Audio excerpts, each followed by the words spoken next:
Right guys, welcome down to Tech Tuesday, and it is a Tech Tuesday on the road today with myself and special guest, the pilot. I feel like this is quite a daunting activity we're starting to embark on here, Pete. Tech Tuesday while on the road. Rick's answers today are going to be very short, very concise, not going to involve any hands off the wheel action. I need to be animated. If I need to do a demonstration, I've got to do a demonstration. Go for it, let's hit this, let's do it. Okay, question from Pixel Shaw. What are some good pieces of equipment to use whilst practicing at home and don't have the space to make full swings of the club? P.S. Congrats, Ricks, on your latest addition to the family. Oh, thank you. Things to practice at home, you know what I really like? You know those half golf clubs with a weight on the end of it? Yeah. Remember them? Yeah, I remember those. And it's easily accessible to swing within the size of a downstairs toilet. Why specifically a downstairs toilet? Because that's normally the smallest room in anyone's house. And if you get set up a couple of mirrors, one down the line, one face up, or even just do it in the many people's walk-in wardrobes, you can look at actions, and I would practice in super slow motion. Yeah. Because of the weighted club and because of the shortness of it, still feels relevant and it still feels like a normal golf club. Yeah, I think that works really well. Yeah, those weighted clubs definitely 100%. You can also kind of underused, really. They were super popular, and then when driving ranges and stuff opened, they kind of stopped really getting popular. Just went away. I'll try and find an image of it, but to be honest, it's going to be quite late when I edit this, so I probably won't be bothered.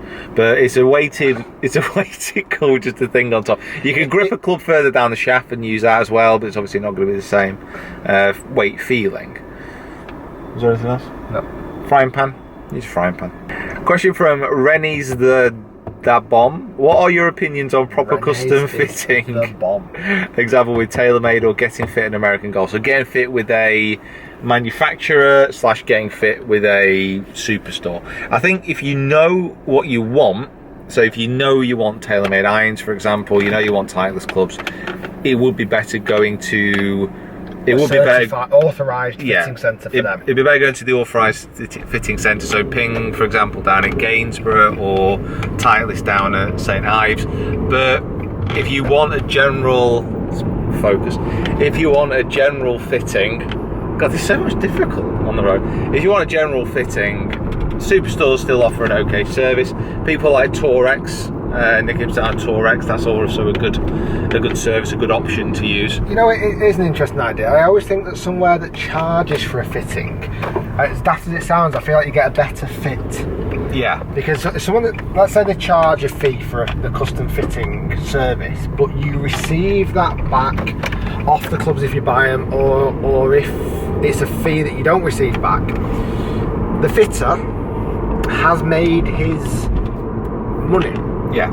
So therefore, they're not always as pushy then to force clubs upon you for you to buy, because that's where they make their money. Yeah. So don't be ever scared about if a fitter is charging for a fit. And I would normally say anywhere between £50 or $75 and $120 or £100.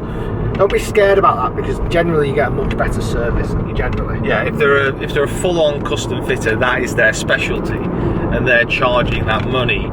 Yeah, you can get good value for money on that service, because they're providing an extra service that you would get at a superstore. Yeah, that's about it. Question from R. Blanet. Sorry, Pete, forgot to ask. Are you still playing at Hawkston Park next week? Yes, I am. So I'm playing at Hawkston Park from the Wednesday, Thursday, Friday. There's a cut after the Thursday. So if you want to come down Friday and you're looking for me and I'm not there, it's because I played terribly. So Wednesday, Thursday is the safe bet. Guaranteed a Wednesday, Thursday. Definitely the Wednesday. Definitely the Wednesday. I will start around on Wednesday. That's the guarantee. There you go. I hope. Question from Lens_the_lefty. Hashtag Tech Tuesday. Do you believe in the theories in putting that each stroke, either rounded or straight, is adapted to a certain putter type, or does it come down to personal preference? Keep up the good work. I think putter weighting, which is what the question is around about asking, I think, does make a difference. It does make a difference to what happens within the stroke. I think personal preference with putters really does still hold a lot of weight. Yeah, I think it overrides. I think it overrides the idea that, let's say you've got a straight back, straight through putting stroke, that you should use a face balance putter. Sometimes your emotion and the feeling that you get from a certain putter overrides what potentially would be fit for you. Yeah, absolutely. So I think you've got to go into a putter fitter. I've had a putter fitter. I think you've got to go in with it with an open mind. Pick putters you like the look of first.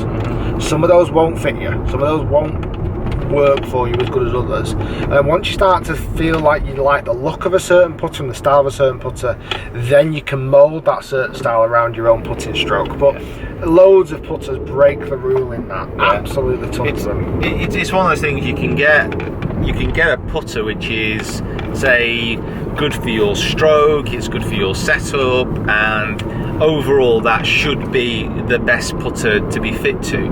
And then you don't like the look of it. Yeah, you don't like the look of it, and then you can pick up something 10 quid from a bargain book in the corner of the pro shop and hold the lights out with it.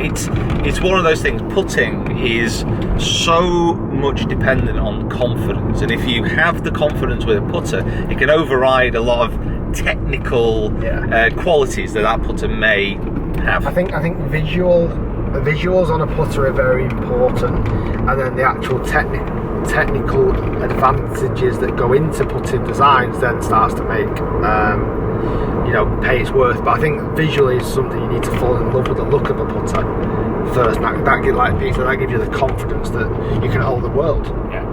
So if you want to fall in love by looks or personality, it's up to you. Always looks. Always looks. It's a debate for another day.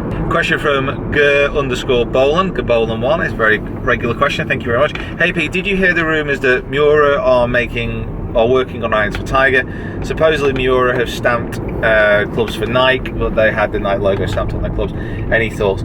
I think with this is one thing that when Nike decided not to sell hardware anymore, which was something which was bandied about Tiger and possibly Rory using clubs which were made by someone else but then had Nike stamped on them. Now, as far as I can tell, no one has offered any evidence that that's the case, as far as I'm aware. Have you ever seen any evidence that was the case? I think there's a lot of hearsay. I believe that I don't know where the rumours would ever start from. Let's say you're a Miura fan, or I'm really not saying that anything would ever come out of Miura direct, but Miura have a massive fan base and they are phenomenal irons. A blade with a Miura stamp or a blade with a Nike stamp at that size of blade is sometimes hard to even recognise what is the difference. I reckon there might have maybe been some rumours that they might have had an engineer or a club designer from Miura getting involved with the development of Tiger Woods' clubs. You've got to appreciate Tiger Woods' irons would be different to what you would buy on the stock shelves. Yeah, they'd be very different. For Tiger. I'm not saying for everyone, I'm not saying for everyone. We're talking Nike's greatest golf athlete. There will be exceptions to the rules, and I'm sure that there would have been exceptions to the rules for Tiger. Yeah, I'm not sure. I mean, now obviously, I think in the early days, now maybe not so much. Yeah, and as far as I'm concerned, Tiger was using Nike clubs until someone comes out and says, "Here's the evidence to the contrary." As far as what he is going to be using, I mean, with them stopping making hardware, Tiger's in a situation where he's not obviously going to be bothered about the money anymore. That's not a concern. So sponsorship from clubs, from his point of view, is he going to be that bothered? I don't know. I think he can go away and work on his irons. I'm sure there was a name that was bandied about that he was going to work with personally. Dunlop.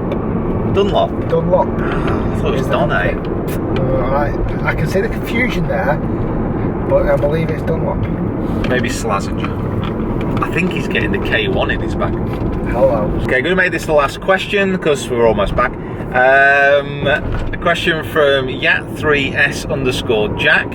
If you have a budget of around 300 quid, What would be better? Investing in some better equipment such as GPS, rangefinders, etc., or spend the money on lessons with a top class coach? I think you have to first of all identify what your problems are within your game. Now, a lot of people struggle to do that without the input of a coach, so that might cross that one off the list. I've got to be honest, as golf coaches, we understand the benefit of having lessons, so we would always say, get a lesson. Well, I can 100% prove to you that I will make you a better golfer with £300 worth of lessons. £300 worth spending on GPS? No way. No way. I think a GPS is a tool that will aid you when you become consistent enough to start knowing your distances, but golf lessons is what's going to give you that. And that's not a hard sell. That's not, as golf coaches, that's what we're saying. But you know, this conversation gets passed around between lessons and golf clubs. What is going to make you better? Still lessons. Lessons are going to always make you better. Yeah, I think from a point of view with equipment that you can buy, if it's a driver, if it's irons, game improvement irons, game improvement driver, game improvement balls, GPS, whatever it may be, unless your technique is solid enough to bolt on all these extras anyway, it's not really going to make too much of a difference. And as far as GPS and rangefinders go, they're giving you accurate yardages, and if you're not striking the ball well enough, then you're not going to have an idea of how well you actually strike those distances anyway. So I would say yes, lessons. So we're quite literally pulling in, and that is going to be the end of Tech Tuesday. Sorry it's a slightly shorter one today, but it's been a long old day. Now I need to get back and edit this very, very quickly, and then off to Scotland tomorrow. Yeah, I can't wait to come up with you. It's going to be awesome playing Turnberry tomorrow. Have you told people? I've not even told myself. Alright. Yeah, it was nice. Thanks for being involved in the drive and stuff. Yeah, please nobody route the map way that I just got home, because that would be freaky. I mean, if you could recreate it from this video, that would be kind of freaky in itself. I mean, it wasn't that obvious. I'll pop up the address here at the bottom just so you can track it back. Right guys, thanks for watching. Subscribe as always. Subscribe to Rick if you haven't already. Follow us on all our social media platforms. And we will see you this week for more videos. Lots more videos coming. Bye-bye. Bye. Thank you for watching. Thank you for all your questions. They are amazing. It's difficult. It struggles to focus in the different lights. It doesn't know where my eyes are. It just doesn't know. Focus. Focusing. Focusing.